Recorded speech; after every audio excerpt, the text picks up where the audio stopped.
Sadaqallahul azim.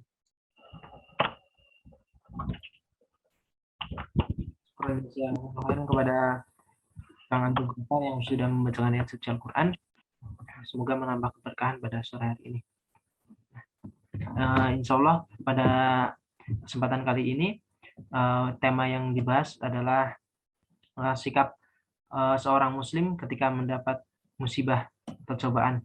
Nah, insya Allah akan dibawakan oleh Ustaz Ridho. Sebelum masuk ke acara inti, kita sapa dulu pemateri hebat kita. Assalamualaikum Ustaz. Waalaikumsalam warahmatullahi wabarakatuh. Sehat Ustaz? Alhamdulillah, alhamdulillah. Mudah-mudahan semuanya sehat ya. Alhamdulillah sehat Ustaz. Mungkin langsung dimulai saja Ustaz ya. Ya, boleh. Insyaallah. Monggo Ustaz, dipersilakan. Ya, baik, terima kasih. Silakan kepada sahabat semuanya yang bisa menyalakan layarnya, akan jadi berkah insyaallah. Bismillahirrahmanirrahim. Kita awali dengan baca basmalah. Allahumma inna nas'aluka ilman nafi'an wa rizqan tayyiban wa amalan mutaqabbala. Allahumma anfa'na bima 'allamtana wa 'allimna bima yanfa'una wa zidna ilma. Uhayyikum jami'an bitahiyyatil islamil khalidah wa tahiyyatul islamis salam. Assalamualaikum warahmatullahi wabarakatuh. Alhamdulillahi rabbil alamin wa bihi nasta'inu ala umurid dunya waddin. Asyhadu an la ilaha illallah wa asyhadu anna Muhammad Rasulullah. Allahumma fasalli wa sallim wa barik ala sayyidina Muhammad sayyidil mursalin wa ala alihi wa sahbihi ajma'in, amma ba'du.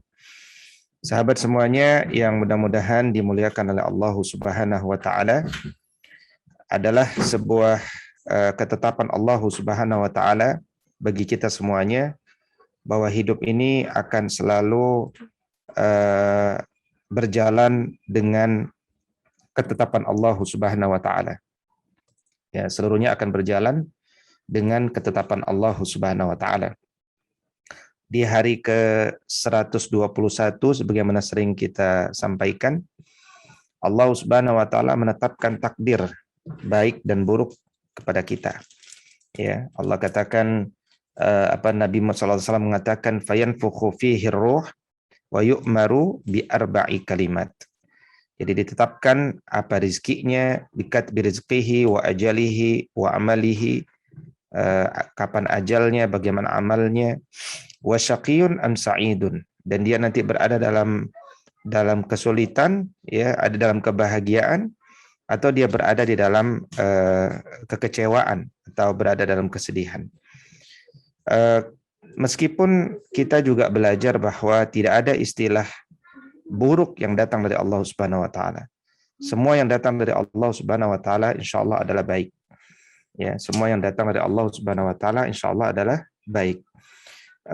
Hanya saja mungkin bagi sebagian orang apa yang diterima di dunia ini terkadang dianggap sebagai keburukan.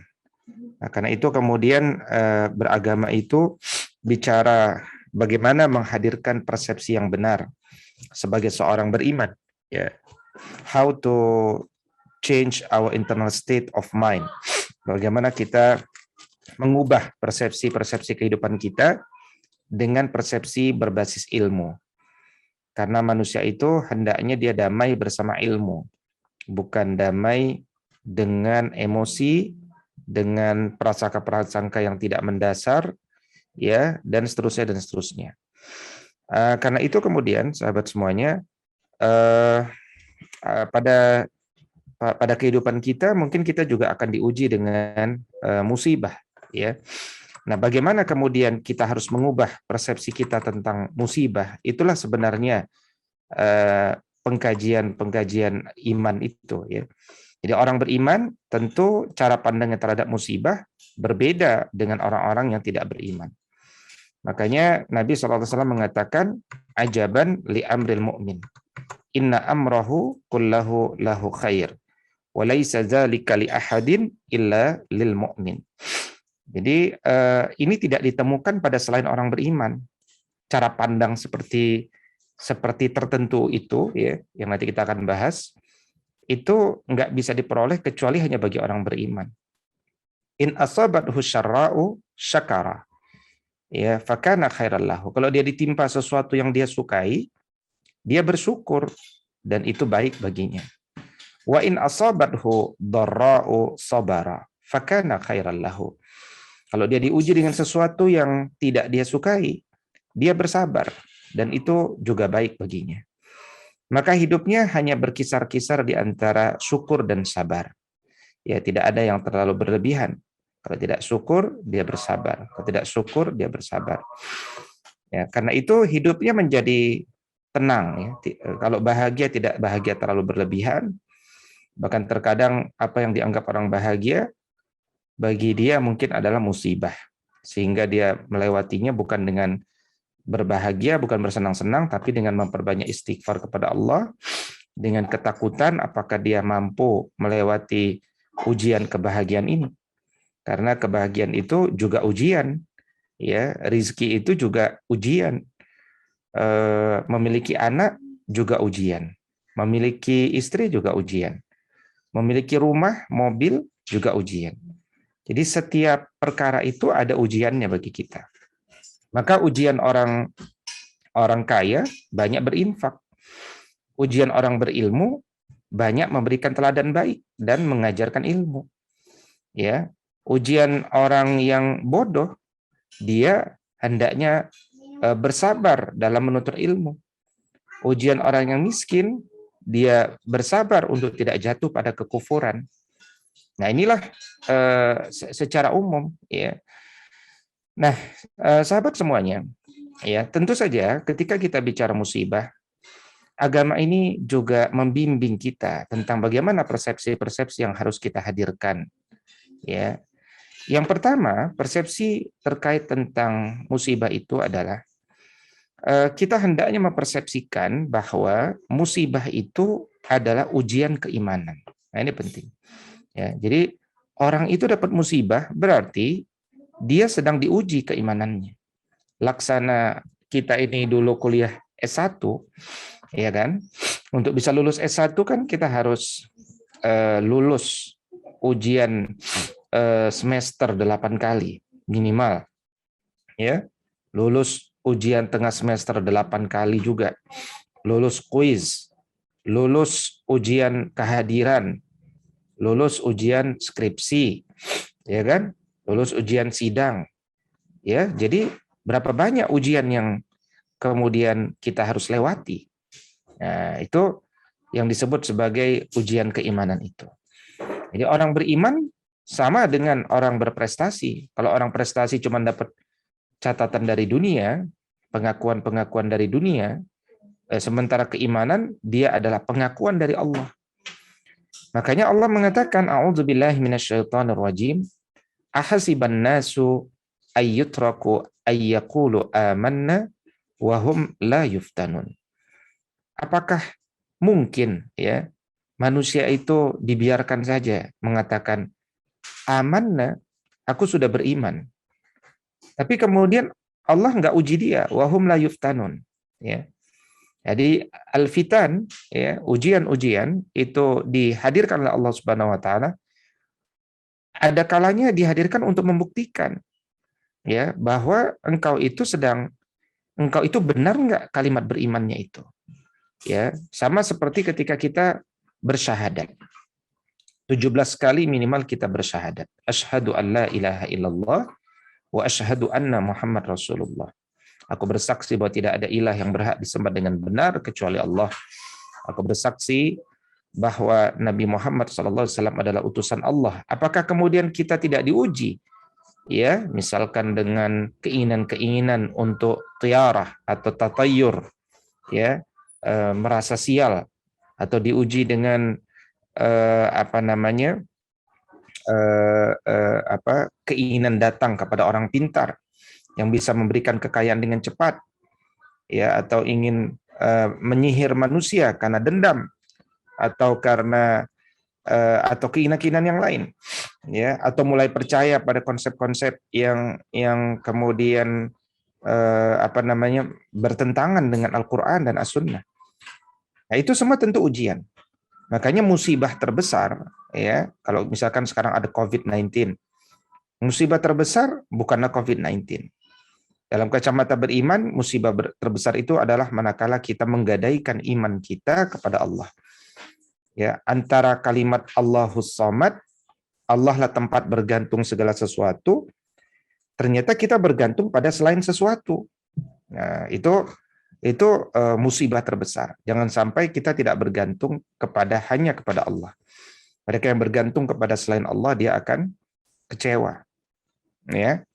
Makanya disebutkan kemudian oleh Allah, walaqad fatanna alladzina min qablihim falaya'lamanna Allahu alladzina sadaqu wa laya'lamannal kadzibin. Maka sungguh kami telah menguji orang-orang sebelum mereka. Maka sesungguhnya Allah mengetahui orang-orang yang benar, dan sesungguhnya Dia juga mengetahui mana orang-orang yang dusta, gitu ya. Jadi Allah mengetahui siapa yang benar. Artinya apa? Yang antara perkataan dengan perbuatannya itu benar, dan mana orang-orang yang tidak benar, ya. Jadi Allah Subhanahu wa taala pada akhirnya ingin menyimpulkan, oh ternyata perkataan kita itu benar, ya, atau oh ternyata perkataan kita itu tidak benar, gitu. Ya. Jadi wujud kalimat aku beriman itu biasanya diuji dengan musibah. Ya, biasanya diuji dengan musibah. Nah, apakah kemudian kita dengan ujian itu akhirnya menjadi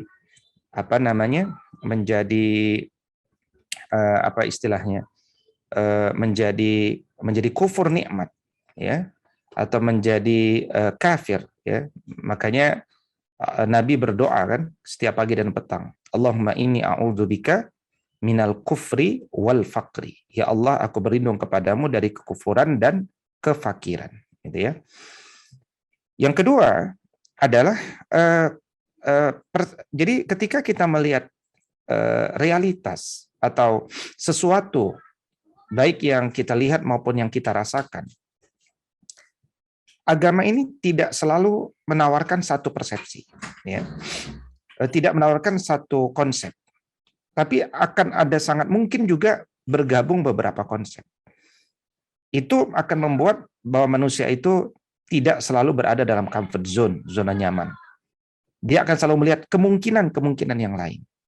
Oh, jangan-jangan ini bukan begini, tapi dia mungkin begitu. Akhirnya manusia itu selalu tidak merasa mapan, ya, dalam pengertian dia tidak selalu merasa yakin bahwa oh ini adalah azab kepada orang lain, bukan kepada dirinya. Nah, itu yang bahaya, ya. Kadang-kadang kita tidak diuji dengan musibah itu harus bersedih, ya. Kok saya tidak diuji ya dengan musibah? Nah, kenapa? Karena nanti ada pelajaran setelah kita mengetahui nanti konsep-konsep berikutnya, kita mungkin akan muncul perasaan, kok saya tidak diuji-uji ya oleh Allah. Ya, indah sekali orang-orang yang telah diuji. Ya. Kenapa? Karena kita tahu apa keutamaan ujian itu. Ya. Nah, di sini di slide yang kedua Allah mengatakan bahwa kita belajar bahwa musibah itu adalah hukuman yang disegerakan. Ya, artinya kita disegerakan di dunia, nanti di akhirat kita nggak mendapatkan hukuman lagi atau dikurangi hukumannya. Ya, tentu kan ini nikmat. Ya. Dari Anas bin Malik radhiyallahu taala anhu, Nabi sallallahu alaihi wasallam bersabda, "Idza aradallahu bi'abdihil khaira." Jika Allah berkehendak, ya, satu kebaikan pada hambanya, ajjalalahul uqubati fid dunya, maka Allah akan menyegerakan hukumannya di dunia. Ya, jadi kalau Allah menghendaki kebaikan bagi seorang hamba, justru Allah menyegerakan hukumannya di dunia. Wa idza aradallahu bi'abdihi syarra amsaka anhu bidzanbihi hatta yuwaffa bihi yaumal qiyamah. Tapi kalau Allah menghendaki keburukan pada seseorang, maka dia akan mengakhirkan, ya. Dia akan mengakhirkan balasan atas dosa yang ia perbuat hingga nanti dia ketemu balasan itu di mana? Di yaumul akhir gitu. Nah, makanya kemudian ya kita tidak pernah tahu apa yang terbaik untuk kita. Makanya nikmati setiap perbuatan-perbuatan, setiap musibah-musibah yang kita alami itu. Ya, bersyukur kepada Allah. Ya, bersyukurnya kita saja itu sudah awal ya daripada kebaikan. Ya, bersyukurnya kita saja itu sudah awal dari kemudahan gitu. Berikutnya, musibah itu justru untuk meningkatkan derajat kita. Ya. Jadi musibah itu justru untuk meningkatkan derajat kita. Dari Mus'ab bin Sa'id, seorang tabi'in yang dia hafal dari ayahnya, di mana ayahnya berkata atau bertanya ya kepada Rasul SAW, ya Rasulullah, ya ayyun nasi asyaddul bala'an.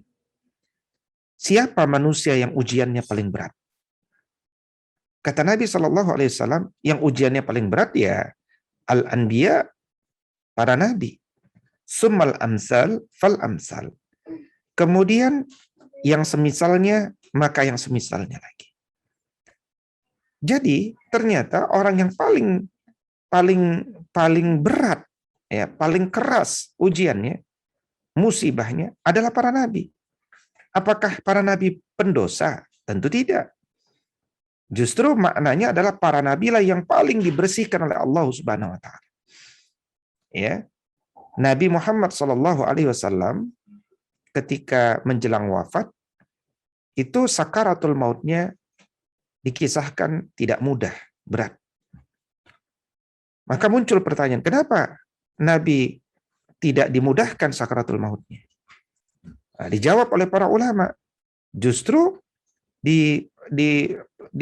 diberatkan karena beliau akan ditempatkan di tempat yang paling tinggi, gitu. Ya, ditempatkan yang paling tinggi. Ya, meskipun Nabi juga yang mengatakan, ya, kematian yang paling indah itu adalah kematian yang cepat, ya. Misalkan kematian karena hal-hal yang kematian cepat lah, ya. Apakah disembelih mungkin atau meledak, ya, atau mati tiba-tiba misalkan, ya. Nah, itu kematian yang kalau dalam konteks proses sakaratnya cepat. Ya, tapi kalau Allah berkehendak bisa lama. Nah, kalau lama itu mudah-mudahan di antara maknanya adalah agar membersihkan dosa-dosa kita itu. Ya. Meninggikan derajat kita. Makanya derajat Nabi itu derajat yang paling tinggi. Ya, dan kita selalu berdoa ingin bersama Nabi dalam masalah derajat itu. Ya, keinginan kita dekatlah. Ya, dengan doa kita siratal ladzina an'amta alaihim, yaitu jalan yang telah Engkau berikan nikmat atas mereka, yaitu para nabi, ya. Karena itu kemudian Nabi SAW mengatakan, man yuridillahu bihi khairan yusib min. Barang siapa yang Allah inginkan kebaikan baginya, maka Allah akan uji dengan musibah. Jadi musibah itu justru meningkatkan kebaikan seseorang. Jadi kalau Allah ingin meningkatin kebaikan seseorang, ya dia akan uji dengan musibah. Ya. Tapi orang beriman itu yakin, ya, betapapun musibah yang sampai kepada manusia, la yukallifullahu nafsan illa wus'aha. Tidak mungkin Allah membebani hamba di luar kesanggupannya. Dan selalu Allah menciptakan berpasang-pasangan. Inna ma'al usri yusra. Sesungguhnya bersama kesulitan, Allah juga hadirkan kemudahan. Ketika kita mendapatkan kesulitan, itulah saatnya kita untuk mencari kemudahan. Mencari itu tidak dengan menunggu. Mencari itu dengan melangkah, bergerak, jangan pernah berhenti. Ya, makanya penutup Quran surat Al-Ankabut disebutkan walladzina jahadu fina lanahdiyannahum subulana. Dan orang-orang yang berjihad di jalan kami akan tunjuki jalan-jalannya. Jadi syaratnya dia berjalan, bergerak. Selama orang itu bergerak, Allah akan berikan jalan-jalannya. Ya. selama orang itu bertakwa, kalau dalam konteks berilmu ya, fattaqullaha wa yu'allimukumullah. Kalau engkau terus menjaga ketakwaanmu, Allah akan ajarkan ilmu kepadamu. Allah akan jadikan engkau berilmu. Ya, jadi terus bergerak, ya, terus bergerak. Musibah juga ternyata adalah cara Allah untuk menambah pahala. Ya. Kata Nabi SAW dari Anas bin Malik, Inna izamal jaza ma'a izamil bala. Pahala yang besar hadir karena balasan untuk ujian yang berat. Ya. Wa inna Allah idza ahabba qauman ibtalahum. Sungguh jika Allah, ya, dan sesungguhnya Allah, jika dia mencintai suatu kaum, dia pasti akan timpakan ujian untuk kaum tersebut. Faman radiya falahur ridha. Maka siapa yang dia menghadirkan ridha kepada Allah, maka Allah pun akan ridha kepadanya. Falahu ar-ridha. Ya, faman radiya falahu ar-ridha. Wa man sakhita falahu sakhatu. Barang siapa yang enggak suka dengan ujian Allah, Allah pun akan murka. Coba kita lihat rubuk yang ke-8 dari surat Al-Baqarah. Ya, rubuk ke-8 itu khusus bicara tentang rubuk ke-8 dari juz pertama, ya, maksud saya. Berbicara tentang Nabi Ibrahim. Nabi Ibrahim ini contoh para nabi yang ujiannya berat. Makanya termasuk satu dari 5 rasul ulul azmi yang ujiannya berat. Allah katakan apa itu awal rubuk ke-8 itu? Ya, ayat 123. Wa idzibtala Ibrahim rabbuhu bikalimatin. Ya. Dan ingatlah ketika Nabi Ibrahim itu diuji, bukan dengan satu ujian, bikalimatin, dengan banyak ujian. Fa'atammahun, dan Nabi Ibrahim berhasil melewatinya. Nah, karena itulah Nabi Ibrahim itu manusia yang teruji dalam melewati ujian. Maka Allah pun menetapkan dia sebagai apa? Inni ja'iluka linnasi imama. Maka aku jadikan bagi manusia dia ini adalah sebagai pemimpin imam. Ya, Nabi Ibrahim pun mengatakan, qala wa min zurriyati.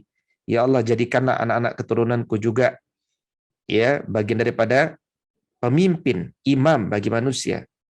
Qala la yanalu ahdiz zalimin. Kata Allah, tentu saja, kecuali orang-orang yang zalim, janjiku tidak akan mengenai orang-orang yang zalim. Ya, jadi orang-orang yang adil, berpikir adil, membuat keputusan adil, dia akan disukai oleh masyarakat dan dia akan diangkat menjadi pemimpin. Ya, di kalangan orang-orang yang adil. Berikutnya, kita teringat juga satu nasihat Luqman pada anaknya yang bisa dilihat dalam Faidul Qadir yang dikutip oleh Al-Imam Al-Munawi. Ya bunayya, az-zahabu wal fiddah. Ya, wahai anakku, ketahuilah bahwa emas dan perak, dia itu diuji, ya, kehandalannya, kekuatannya, keasliannya dengan api. Ya, jadi dilihat dengan api. Bahkan dengan api akhirnya dia bisa dibentuk, ya kan? Emas bisa dibentuk, bisa dilelehkan, dibentuk dalam bentuk yang lain. Wal mukmin, dan mukmin itu juga diuji dengan ditimpakan musibah. Ya. Jadi seorang mukmin itu akan diuji dengan musibah. Ya, dia akan diuji dengan musibah. Seperti emas dan perak diuji kemampuan dengan api. Ya.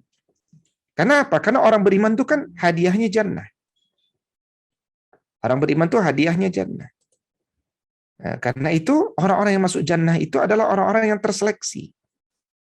Ya, sama seperti orang-orang yang mendapatkan gelar S1, S2, S3, itu orang-orang yang sudah melewati ujian. Ya. Maka orang-orang yang masuk jannah pun adalah orang-orang yang telah diuji, gitu.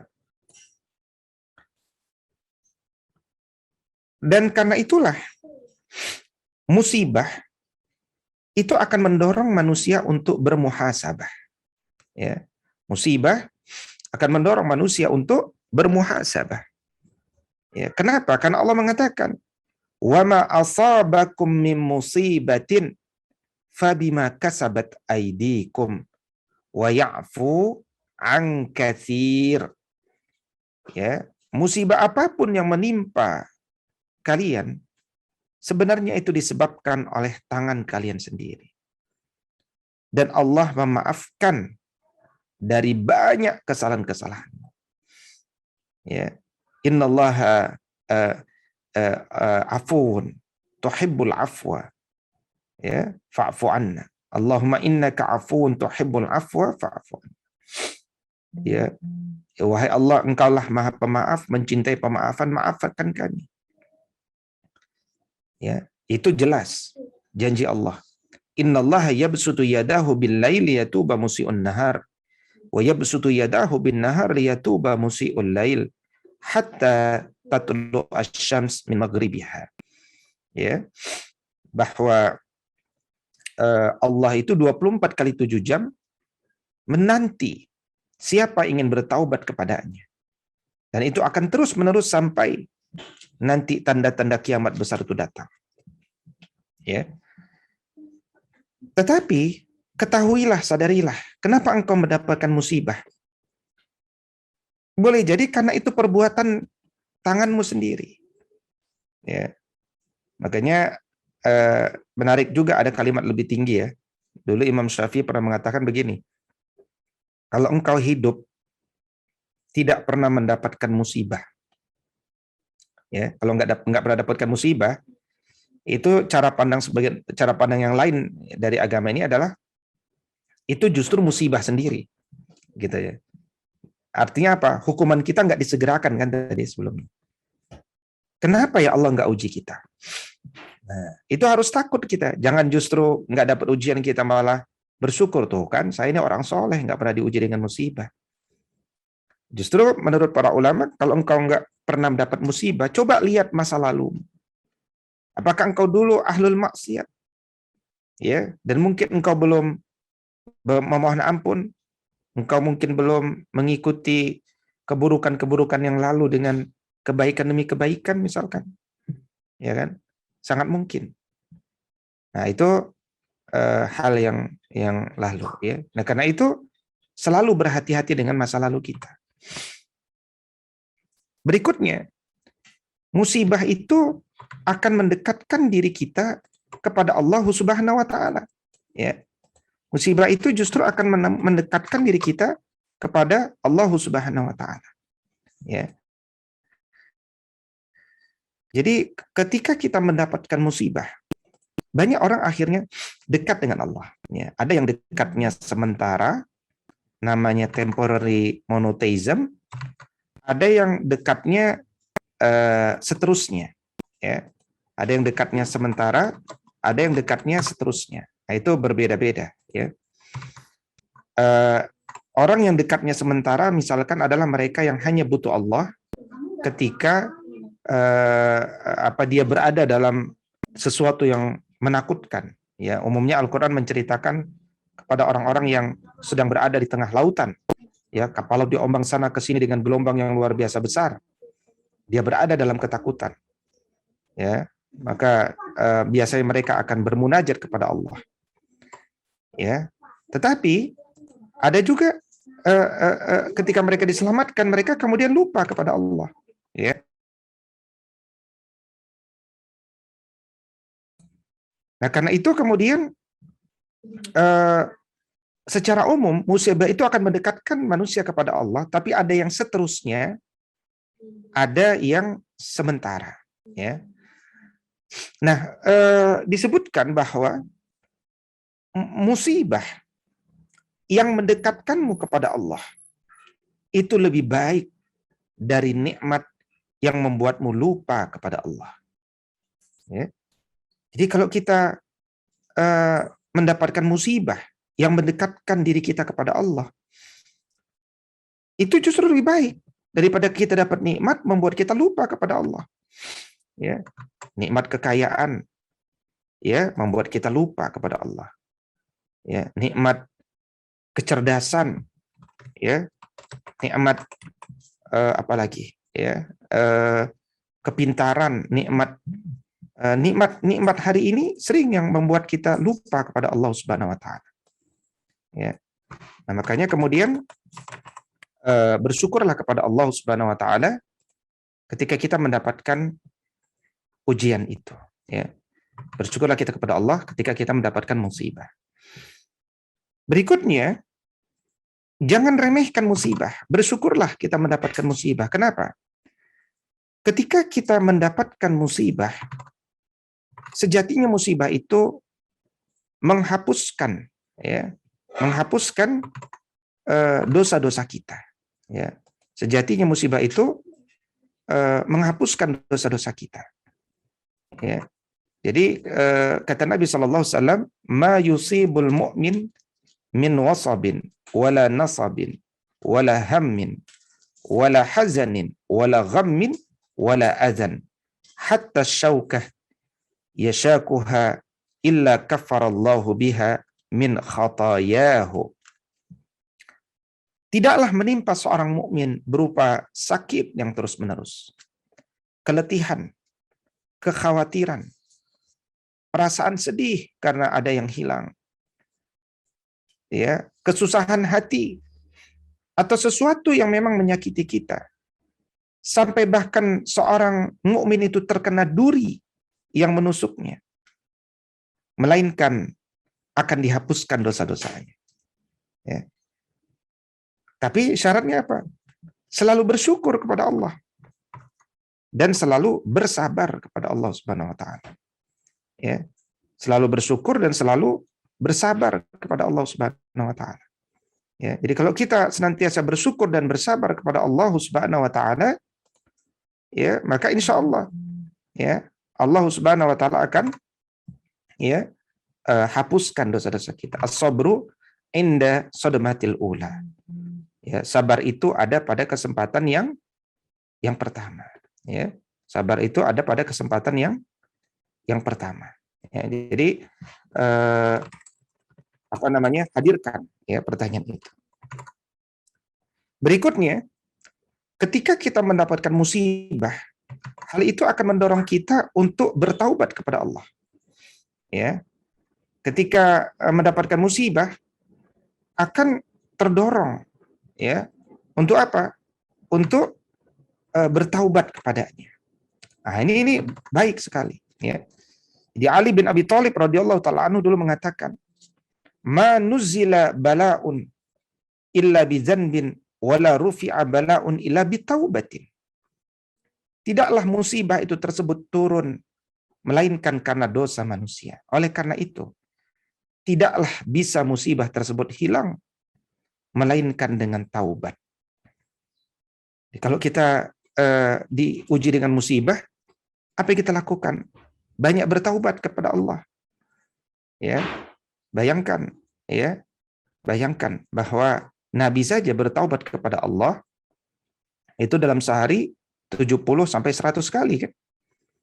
Ya, 70 sampai 100 kali bertaubat kepada Allah setiap hari. Ya, jadi ketika kita bertaubat kepada Allah, maka nikmatilah pertaubatan itu.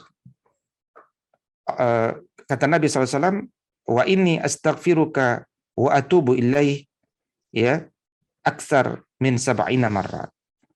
Ya, jadi lebih banyak dari 70 kali, ya, orang dulu. Ya. Nah, ini Nabi SAW, ya, bertobat lebih banyak dari 70 kali atau 100 kali. Maka tentu kita bertobat kepada Allah seharusnya lebih banyak lagi. Ya, bahkan membaca Sayyidul Istighfar, Allahumma anta rabbi la ilaha illa anta khalaqtani wa ana abduka wa ana ala ahdika wa wa'dika mastata'tu a'udzu bika min syarri ma sana'tu abu'u laka bi ni'matika alayya wa abu'u bi dzanbi faghfirli fa innahu la yaghfiru dzunuba illa anta. Ya. Berikutnya, musibah itu akan mendorong husnuzon. Ya. Jadi bagi orang beriman, kalau dia mendapatkan musibah, akan mendorong dia selalu berprasangka baik. Kenapa? Ana inda zanni abdi bi. Aku itu sesuai dengan persangkaan hambaku. Ya. Nabi SAW juga mengatakan, la yamutunna ahadukum illa wa huwa yuhsinu zanna billahi ta'ala. Janganlah kalian mati kecuali sedang berprasangka baik kepada Allah Subhanahu wa taala. Ya, la yamutunna ahadukum illa wa huwa yuhsinu zanna billahi ta'ala. Karena itu kalau kita berprasangka baik kepada Allah, kalau disebutkan ana inda zanni abdi bi, kira-kira kalau kita berprasangka baik kepada Allah, apa yang akan datang kepada kita? Kan seluruhnya datang dari Allah. Kalau kita berprasangka baik kepada Allah, mudah-mudahan Allah akan berikan kebaikan yang banyak untuk kita. Kita berjalan saja menuju Allah, Allah berlari kepada kita. Ya kan? Ya, apalagi kalau kita berprasangka baik kepada Allah, maka Allah akan turunkan kebaikan yang banyak untuk kita. Nah, sahabat sekalian, coba di-share apa hal-hal yang sahabat ingin share ya pada sore hari ini. Kalau sahabat tidak ingin menyebutkan namanya karena mungkin hal yang sifatnya personal, bisa lihat di kolom chat, klik di link Slido. Di situ tidak akan kelihatan namanya. Nah, silakan masukkan pertanyaannya, anonimus ya, tidak perlu pakai nama. Nanti silakan pertanyaan-pertanyaan antum kita atau sharing-sharingnya atau nasihat-nasihatnya buat sesama kita di majelis sore hari ini, gitu ya. Musibah juga menguatkan istighfar, ya. Menguatkan istighfar. Kata Al Hasan Al Basri, "Aktsiru minal istighfar fi buyutikum wa ala mawaidikum wa fi turuqikum wa fi aswaqikum wa fi majalisikum aynama kuntum fa innakum ma tadruna mata tanzilul maghfirah." Perbanyaklah istighfar di rumah-rumah, meja-meja makan, di jalan-jalan, di pasar-pasar, di majelis-majelis kalian, dimanapun kalian berada. Ya, karena kalian tidak tahu kapan turunnya pengampunan Allah Subhanahu wa taala. Kalau kita mendapatkan musibah, berarti kan kita sedang dihukum oleh Allah. Kita ingin diangkat, berarti kita ingin diampuni oleh Allah Subhanahu wa taala. Maka logikanya perbanyak istighfar dimanapun. Bukan hanya di masjid. Ya, kata Al Hasan Al Basri, tapi di rumah, di meja makan, di jalan-jalan, di pasar, di majelis-majelis, dimanapun kalian berada. Sampai mudah-mudahan Allah ya turunkan ya pengampunannya, gitu ya. Sampai Allah menurunkan pengampunannya. Waktu itu Hasan Al Basri juga banyak yang datang kepadanya. Ya. Jadi ada seorang laki-laki mengadu kepada Hasan Al Basri, "Ya Syekh, bumi ini gersang sekali. Ya, sehingga kami sulit bertani dan seterusnya." Apa kata Hasan Al Basri? "Istaghfirillah." Beristighfarlah kepada Allah. Datang lagi yang lain, "Ya Syekh, saya ini miskin sekali. Ya, gimana caranya?" Seorang yang fakir bertanya. Kata Syekh ini, "Istaghfirillah." Istighfarlah kepada Allah. Ya. Yang lain mengatakan, ya Syekh, doakan aku ya Syekh, saya belum punya anak ini. Ya. Apa kata Syekh? Istaghfirillah. Ya. Bertaubatlah kepada Allah. Ya. Atau istighfarlah kepada Allah. Perbanyak istighfar kepada Allah Subhanahu wa taala. Ya. Perbanyak istighfar kepada Allah Subhanahu wa taala. Ya, kemudian yang lain bilang, "Ya Syekh, kebun saya ini kering ya Syekh. Ya. Kebun saya kering. Ya, bagaimana Syekh?" Ya. Kata beliau, "Istaghfirillah." Ya, beristighfarlah kepada Allah. Maka sahabat ini atau laki-laki yang bersama Hasan Al Basri ini, dia bertanya, ya, "Syekh, engkau ini ditanya oleh orang, jawabannya kenapa mudah sekali, hanya istighfar gitu. Ya, kenapa engkau tidak menggunakan jawaban-jawaban yang lain? Hanya istighfar saja. Nah, kemudian kata Syekh, dia katakan begini, aku harus jawab apa lagi? Ya, karena yang aku jawab itu bukan dari diriku. Yang aku jawab itu dari Allah Subhanahu wa taala. Ya, Allah mengatakan dalam ayat 10 sampai ayat 12 dari Quran surat ke-71 ya, surat Nuh. Ya, Allah katakan faqultu astaghfiru rabbakum innahu kana ghaffara. Maka aku berkata kepada mereka, mohonlah ampunan kepada Rabbmu karena Dia adalah Rabb yang Maha Pengampun. Kemudian ayat itu dilanjutkan dengan apa? Yursilis samaa alaikum midrara. Niscaya Allah akan turunkan hujan yang lebat dari langit kepadamu. Wa yumditkum bi amwali wa banin wa yaj'al lakum jannatin wa yaj'al lakum anhara. Dan Allah akan perbanyak harta kalian, anak-anak kalian, dan mengadakan kebun-kebun yang luas untuk kalian berikut sungai-sungainya. Ya kan? Jadi orang yang banyak beristighfar kepada Allah, dia akan mendapatkan itu semuanya. Maka kunci dari istighfar yang sukses itu adalah beristighfar dengan prasangka baik yang sempurna kepada Allah. Memohon ampun dengan sebenar-benarnya kepada Allah. Nah, itu yang kemudian menjadi kebiasaan orang-orang dahulu. Kita teringat juga dengan musibah yang menimpa Imam Ahmad bin Hanbal misalkan ya. Imam Ahmad bin Hanbal. Jadi Imam Ahmad ya, seorang ulama besar, ulama Ahlus Sunnah wal Jamaah. Beliau diuji dengan masuk penjara. Kenapa? Karena khalifah ya, itu Khalifah Al-Mansur ya, meyakini bahwa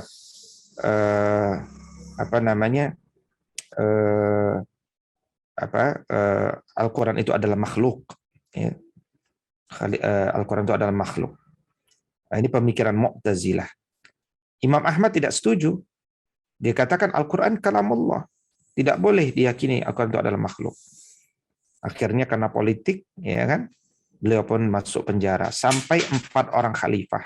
Baru khalifah yang keempat itulah yang kemudian bertaubat dan mengeluarkan semua tahanan-tahanan politik yang meyakini bahwa dengan keyakinan yang benar. Ya, jadi para khalifah itu bukan hanya memenjarakan Imam Ahmad, tapi mengintimidasi, mengancam, mencambuk, ya, dan seterusnya. Ya, bahkan ada yang mengusir, bahkan ada yang merayu dengan jabatan supaya berubah sikapnya. Tapi semua ujian baik yang terkesan menyenangkan sama terkesan berat tidak menambah bagi Imam Ahmad kecuali apa? Kecuali keimanan, keyakinan, kepercayaan. Dan inilah makna iman yang benar. Ya, al-iman as-sadiq. Ya. Dan benarlah wa qala Allah Ta'ala walamma ra'al mu'minuna al-ahzab qalu hadza ma wa'adana Allah wa rasuluhu wa sadaqa Allah wa rasuluhu wa ma zadahum illa imanan wa tasliman. Ya, ketika orang-orang beriman itu melihat pasukan koalisi musuh besar datang bergelombang, bukannya malah takut. Justru mereka mengatakan, oh benar ternyata. Hadza ma wa'adana Allah wa rasuluh. Inilah yang pernah kami pelajari dulu dari janji Allah Subhanahu wa taala dan Rasulnya. Benarlah ternyata apa yang disampaikan Allah dan Rasulnya. Jadi tidaklah banyaknya pasukan koalisi itu kecuali menambah kepada mereka iman dan kepasrahan atau ketundukan yang melahirkan keberanian. Nah, itu cara orang-orang dulu melihat ujian dari Allah. Makanya kemudian mereka ini orang-orang yang lulus dalam ujian. Ya. Nah, karena itu sahabat semuanya, ya, saya kira cukup sekian dulu pengantar dari kami. Kalau ada pertanyaan, silakan klik link Slido yang ada di kolom chat ya, kalau yang tidak ingin menyebutkan namanya ya, atau boleh juga di kolom chat, silakan bisa lewat kolom chat, bisa lewat Slido yang link di atas itu. Demikian aku qauli hadza wa astaghfirullah li wa lakum. Dikembalikan kepada moderator. Assalamualaikum warahmatullahi wabarakatuh. Waalaikumsalam warahmatullahi wabarakatuh. Syukran jazakumullah khairan kepada Ustaz Wido atas materinya. Nah, alhamdulillah ini udah ada beberapa pertanyaan Ustaz dari jamaah yang ada di kolom komentar. Nah, mungkin kepada jamaah lain yang ingin bertanya bisa langsung melalui kolom komentar atau melalui slide.do. Untuk pertanyaan pertama, Ustadz izin bertanya, saya bekerja di sebuah perusahaan, saya sudah melakukan yang terbaik untuk perusahaan tersebut. Qadarullah ada orang yang menjegal saya, mengambil alih semua yang saya kerjakan. Untuk menerima musibah ini, apa yang harus saya lakukan? Terima kasih Ustaz. Ya, bismillahirrahmanirrahim. Yakinilah apa yang diambil oleh manusia dengan cara-cara yang tidak diridhai oleh Allah, itu adalah harta yang panas baginya. Apa yang panas baginya, itu akan mudah dicabut kembali oleh Allah. Dia mendapatkan sesuatu yang banyak, tapi dia juga akan kehilangan banyak. Dan itu bukan hanya pada hartanya, bahkan bisa berdampak pada keluarganya, ya, pada imannya dan seterusnya. Karena itu tidak ada masalah dan tidak perlu dibuat masalah. Kalau memang kemudian ada orang yang mengambil hasil-hasil pekerjaan kita, mengakui pekerjaan-pekerjaan kita, maka waktu yang akan membuktikan, ya Allah yang akan membuka aib-aib manusia. Jangan, tugas kita adalah melanjutkan kehidupan. Ya, tugas kita adalah membuktikan ya bahwa kita mampu menjadi orang-orang yang tidak bergantung pada satu perusahaan tertentu atau tidak bergantung pada hal-hal tertentu yang sifatnya duniawi. Ya, kalau kita lihat misalkan Abdurrahman bin Auf ketika diperintahkan hijrah, itu telah bangun, harta-harta yang banyak telah dia kumpulkan. Mau dibawa ke kota Yatsrib, nggak boleh sama orang kafir Quraisy. Tinggalin. Ya, kata orang kafir Quraisy, engkau kan kaya karena di Mekah. Ya, ketika engkau mau meninggalkan Mekah, tinggalkan kekayaanmu. Bawa baju saja sana. Gitu. Tapi karena Abdurrahman bin Auf punya Allah, mudah saja ditinggalkan itu. Ya, mudah saja ditinggalkan itu. Akhirnya dia tidak membawa apa-apa. Tapi dia mulai lagi dari awal. Bahkan dia bisa menjadi lebih besar lagi dari sebelumnya. Nah, berapa banyak orang-orang besar itu justru datang karena ujian-ujian yang berat dalam hidupnya. Jadi ujian itu sebenarnya cara Allah membuat dia menjadi orang yang lebih besar. Ya, berapa banyak saya ketemu dengan direktur-direktur yang pernah mendapatkan penghinaan-penghinaan, ujian-ujian, akhirnya dia ingin membuktikan dirinya. Berapa banyak saya juga ketemu dengan wanita-wanita mu'allaf yang dibuang keluarganya karena mu'allaf, misalkan. Justru akhirnya dia sukses. Ya, menjadi mandiri. Ya. Padahal bisa difikirkan, ya, jangan-jangan kalau dia tidak diuji dengan ujian yang berat itu dia tidak sesukses sekarang. Berarti itu kebaikan bagi dirinya. Gitu. Jadi hidup ini ya ad-dunya la'ibun walahun, cuman permainan sia-sia. Kita tidak perlu serius. Ya, kita cukup tahu saja ada orang yang bisa kita percaya, ada orang yang khianat, ada orang yang amanah. Ya, kita tersenyum saja. Itu dunia. Gitu. Jadi jangan sampai kita disibukkan dengan dunia. Itu biasa, permainan dunia itu memang begitu dunia. Ya, biasa. Nah, karena itu fokuslah kita mencari akhirat. Ya, hadirkanlah keridhaan dengan sesuatu. Ya, ya tentu saja dalam bab muamalah ya kebenaran harus tetap ditegakkan, kebenaran harus terus disampaikan. Tetapi berbahagialah bersama kebenaran. Jangan ikuti langkah-langkah orang-orang yang buruk. Ya, tadi kita angkat Imam Ahmad. Bagaimana Imam Ahmad ini ulama besar, tapi harus disiksa hanya karena menjaga kebenaran. Dan dia dijegal oleh ulama-ulama yang takut kehilangan kekuasaan. Ya. Dijegal oleh ulama-ulama Mu'tazilah. Tapi nggak masalah bagi dia. Memang hidup itu ya begini. Ya, kadang-kadang ada ujian dan dia nikmati saja. Yang penting kita berbahagia dengan kebenaran, berbahagia bersama ilmu. Demikian Bapak, wallahu a'lam bishawab. Terima kasih Ustaz atas jawabannya. Semoga terjawab ya, Pak. Selanjutnya ke pertanyaan yang kedua, Ustadz, sebagian kita mengatakan bahwa untuk meredam musibah adalah perbanyak sedekah. Mohon penjelasannya, Ustadz. Terima kasih. Iya, Bismillahirrahmanirrahim.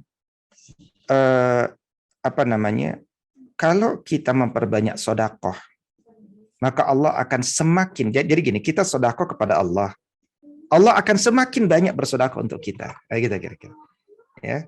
Jadi jangan pelit-pelit dalam sodakoh. Kita sodakoh untuk Allah kan. Maka Allah akan memperbanyak sodakoh untuk kita. Ya, dalam Quran surat Saba ayat 39 Allah katakan, "Wa ma anfaqtum min syai'in fahuwa yukhlifuhu wa huwa khairur raziqin." Ya, apapun yang kalian keluarkan, Allah akan ganti dan Dia yang paling banyak memberikan rezeki. Ya. Nah, kemudian kalau kita mendapatkan musibah berupa bencana dan seterusnya, ya. Kata Nabi Shallallahu Alaihi Wasallam, bersegeralah bersedekah. Karena bencana, bala itu tidak pernah bisa mendahului sedekah. Belilah semua kesulitanmu dengan sedekah. Obatilah penyakitmu dengan sedekah. Karena sedekah itu, kata Nabi, sesuatu yang ajaib.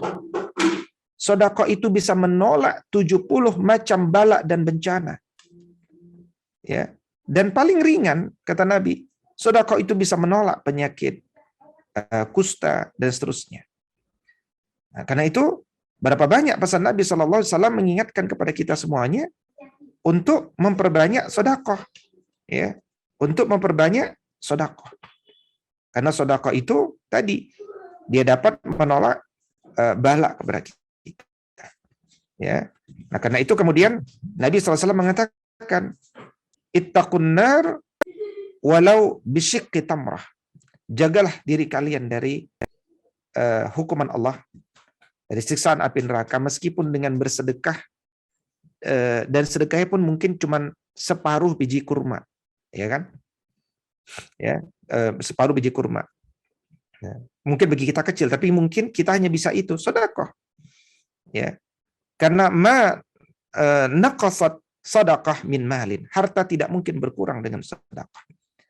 Hasinu amwalakum bizzakah. Lindungi harta kalian dengan zakat. Zakat juga sedekah. Wadawu mardakum bis sedekah, kata Nabi. Obati sakit kalian dengan sedekah. Ya. Nah, ini kemudian di antara banyak dalil yang menjelaskan urgensi daripada sedekah itu. Ya, wallahu a'lam. Terima kasih Ustaz atas jawabannya. Selanjutnya ke pertanyaan yang ketiga. Bismillah, Assalamualaikum. Ustaz izin bertanya terkait bagaimana cara menjaga kebiasaan beristighfar kepada Allah. Tips menjaga kontinuitas beristighfar. Syukran Ustaz. Bismillahirrahmanirrahim. Yang pertama tentu kita beristighfar di waktu-waktu yang umum, ya. Yang pertama ba'da salat, nikmati istighfar. Ya, jangan hanya 3 kali. Ya, mungkin bisa 100 kali, 200 kali, 1000 kali, nggak ada masalah. Nikmati istighfar ba'da salat 5 waktu. Kemudian perbanyak istighfar di waktu pagi dan petang, sambil wirid pagi dan petang. Itu waktu-waktu yang standar, ya. Kemudian perbanyak istighfar ketika kita berada dalam perjalanan, ya. Ya, kalau kita istighfar berarti kita kan sedang berdua-duaan dengan Allah. Dunia itu kecil. Astagfirullahaladzim, astagfirullahaladzim. Ya. Jadi kadang-kadang ada orang istighfar justru sambil marah gitu ya. Nah, itu dia nggak paham kandungannya. Jadi istighfar itu melupakan dunia, berkhalwat kepada Allah. Astagfirullahaladzim. Ya. bawa tasbih kemana-mana. Kemana-mana kita istighfar kepada Allah. Kalau ada tasbih ya, kita lihat para Taliban ya, pejuang Taliban kan pada bawa tasbih semuanya. Ya, tengah gurun pasir dia istighfar, astagfirullah, astagfirullah. Banyak ya, bukan hanya Taliban saja. Artinya orang-orang berusaha mengkondisikan diri mereka dengan membawa sesuatu yang bisa membuat mereka bertasbih dan menghitung tasbih mereka dengannya. Nah, jadi dengan kebiasaan-kebiasaan itu, insya Allah ya kita bisa terjaga dari kontinuitas istighfar. Saya kira demikian. Wallahu a'lam. Ya, Ustaz. Ini lanjut ke pertanyaan yang terakhir. Ustadz izin bertanya. Ustadz izin bertanya, cara memanage diri dan menasihati diri bahkan bisa merubah diri selalu menjadi lebih baik. Terkadang kita udah komitmen untuk bisa lebih tegas, sabar jika diuji dengan teman di sekitar kita. Dan saya juga pernah dengar bahwasanya ketika kita mendapatkan orang atau teman di sekeliling kota membuat kita sedih atau memperlakukan hal kurang baik, ketika itu adalah cerminan dari diri kita atau akibat dari maksiat yang kita lakukan. Mohon nasihatnya Ustadz. Syukran jazakallah. Ini Bismillah. maaf Ustadz, ini ada yang mirip juga Ustadz. Apa bedanya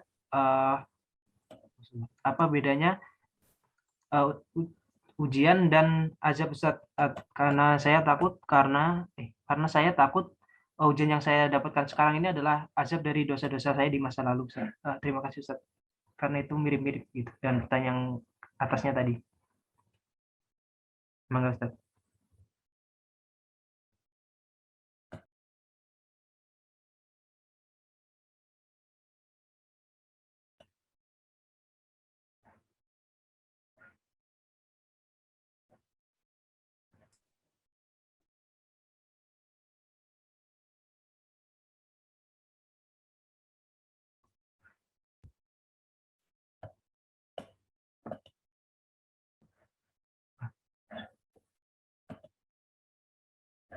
Sepertinya Ustadz Wido sedang disconnect ya. Kita tunggu sebentar.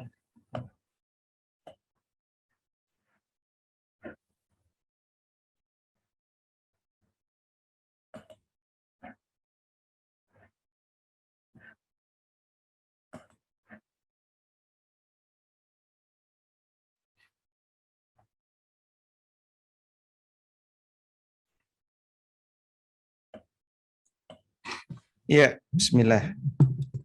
Dengar suara saya? Terdengar Ustadz. Ya, mohon maaf ya, ada kuota tadi problem. Baik, jadi apa nasihatnya? Ya, jadi di antara nasihatnya adalah yang pertama, jangan pernah memikirkan orang lain, ya.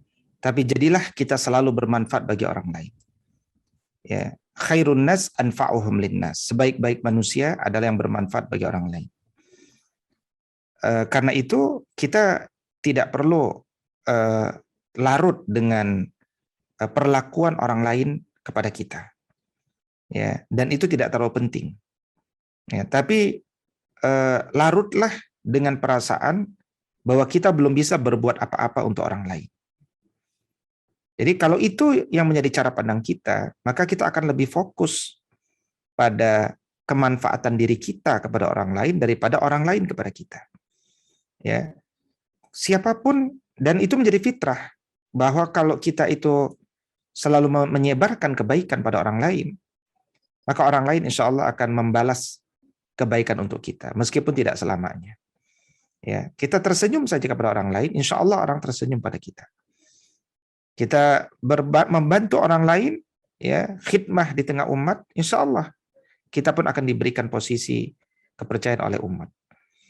Nah, karena itu kemudian cara menasihati diri saya pribadi juga adalah kita tidak perlu mengikuti perasaan orang lain, ya, meskipun namanya nasihat tentu penting, ya, tetapi maksud kami adalah selalulah khawatir bahwa kalau diri ini tidak bisa bermanfaat bagi orang lain, dia seperti sosok yang wujuduhu ka'adamihi, dia wujudnya adanya sama saja dengan tiadanya, ya. Nah, itu kira-kira begitu. Nah, yang kedua tadi, apa bedanya azab dengan musibah? Azab itu adalah hukuman untuk orang-orang yang mengkufuri nikmat Allah Subhanahu wa taala. Ya. Sementara musibah itu adalah sesuatu yang ditimpakan kepada manusia. Nah, apakah sesuatu itu azab bagi kita atau musibah bagi kita atau fitnah bagi kita? Itu dua-duanya akan sangat mungkin. Nah, tetapi tidak bisa dipastikan. Nah, jadi pelajaran kita hari ini adalah jangan cepat memastikan sesuatu itu adalah sesuatu untuk itu, gitu ya. Jadi misalkan ada musibah tsunami untuk Aceh, jangan cepat-cepat kita katakan itu azab bagi orang Aceh. Jangan-jangan dia azab bagi kita yang nggak kena musibah, ya. Sementara yang terkena musibah justru mereka telah dibersihkan, disyahidkan, ya, dan seterusnya. Tapi bisa juga dia menjadi azab. Jadi sangat mungkin, ya, Allah punya kehendak yang berbeda dengan apa yang kita mungkinkan, gitu ya. Saya kira demikian, ya. Mungkin bisa dibaca juga itu pertanyaan dari Slido kali.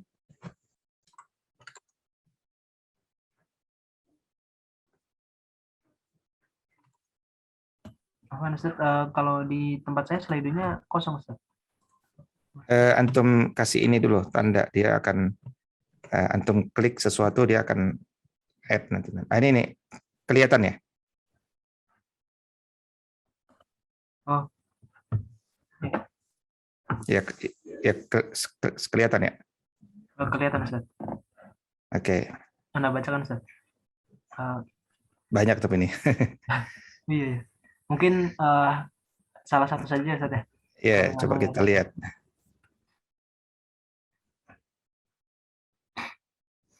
Ini kayaknya ada kaitan dengan uang kuliah nih. Ini mahasiswa pasti. Ya. Bagaimana dengan pemahaman kami selama ini yang senantiasa berdoa untuk terhindar dari musibah, tidak dipersulit dalam kuliahnya, keuangan dan atau inginnya yang senang saja. Padahal dengan musibah itu kita akan mendapatkan banyak kebaikan. Ini bagaimana, Anggi? Ini bagaimana? Maksudnya apakah kalau engkau berdoa itu salah, misalkan gitu ya? Enggak salah. Ya. Kalau engkau berdoa untuk dihindarkan dari ujian yang tidak engkau bisa tanggung, itu baik, bagus. Sebelum salam saja, Nabi kan selalu berdoa, ya kan? Allahumma inni a'udzubika min azabil qabri, azab kubur ya. Aku berlindung ya Allah dari azab kubur, wa min azabi jahannam, azab neraka jahannam, wa min fitnatil mahya, dari ujian kehidupan, wa min fitnatil mahya wal mamat, dari ujian kematian, wa min syarri fitnatil masih dajjal, dari keburukan ya al-masih ad-dajjal. Allahumma inni a'udzubika min ghalabatid dain wa qahrir rijal. Aku berlindung kepada Allah dari lilitan hutang ya Allah, dan kekuatan manusia yang mengungkungku. Nah, jadi itu kan musibah. Boleh nggak kita berdoa? Justru Nabi mencontohkan. Tapi ketika ternyata kita diberikan ujian musibah, jangan pernah berprasangka buruk bahwa Allah itu tidak mendengar doa kita. Ya, jangan pernah berprasangka buruk. Ya, sama seperti Nabi Ibrahim alaihissalam berdoa terus sama Allah minta anak, baru dikasih di umur 86 tahun kan? Selama itu Nabi Ibrahim tidak pernah selama itu Nabi Ibrahim berprasangka buruk kepada Allah. Ya. Berikutnya, bagaimana supaya bisa ikhlas dalam setiap menghadapi masalah, karena selalu terpikir sehingga kepala pusing hampir setiap hari. Ya, Masya Allah ya. Bagus ya. Kepala itu kalau pusing itu pertanda berpikir. Dan berpikir itu sehat ya. Jadi jangan sampai kita tuh berhenti berpikir. Nikmati berpikir. Kita tuh hidup memang diuji dengan masalah yang banyak. Ya, bukan kehidupan namanya kalau nggak ada masalah. Makanya agama itu tidak menghilangkan masalah, tapi mengelola masalah. Kita berpindah dari satu masalah ke masalah yang lain. Fa'idha faragta fansab. Kalau engkau sudah selesai dengan satu masalah, lanjut lagi masalah berikutnya. Nikmati masalah. Nanti lama-lama engkau akan terbiasa. Ya. Berikutnya, ketika kita mendapatkan musibah, terutama dalam bidang finansial, yaitu teman yang tidak membayar hutang dengan jumlah cukup besar, apakah tidak masalah ketika kita memilih untuk tidak memberi hutang kepada teman kita karena musibah yang pernah terjadi pada kita. Apakah tidak masalah? Tidak masalah. Ya, justru antum memberikan catatan kepada sahabat yang lain bahwa orang ini dia punya catatan, ya, dia punya persoalan muamalah, hati-hati kalau bermuamalah dengan dia. Ya, itu juga baik bagi kita supaya keburukannya tidak bertambah luas. Jadi kita perlu mengeducate saudara-saudara kita yang lalai dalam membayar hutangnya dengan mengingatkan mereka untuk membayar hutang dan seterusnya. Ya, dan engkau tidak meminjamkan hutang lagi kepada itu baik. Karena apa? Menjaga dia. Tapi kalau engkau memberikan bantuan kepada dia, ya tentu itu jauh lebih baik, gitu ya. Jadi saya kira demikian. Ada banyak pertanyaan yang belum terjawab, tapi karena waktu ya, saya kira sudah menjelang azan. Insya Allah nanti pada waktu berikutnya.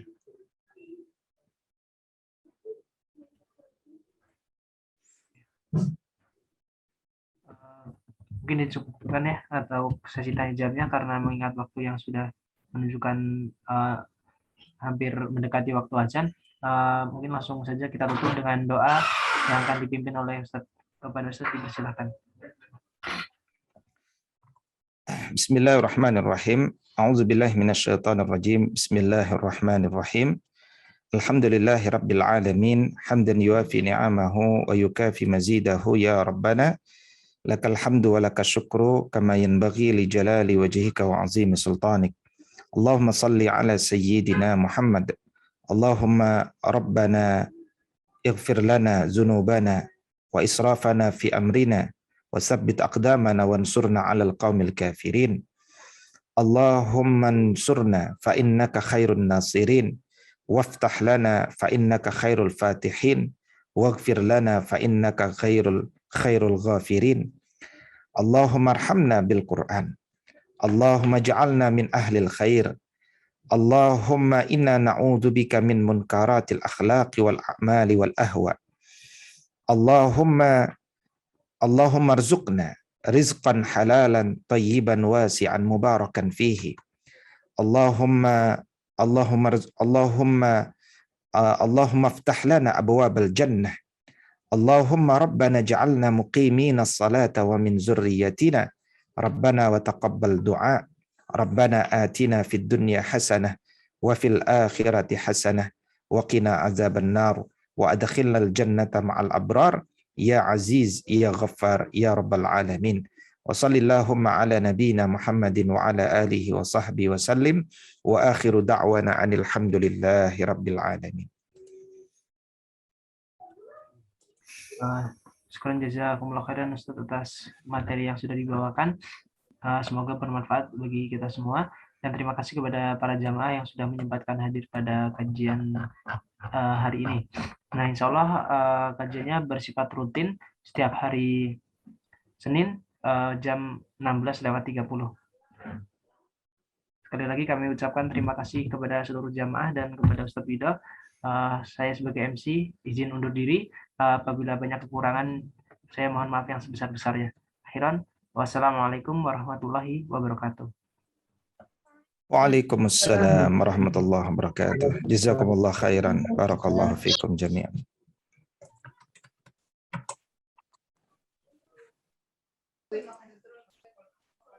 Waalaikumsalam warahmatullahi wabarakatuh.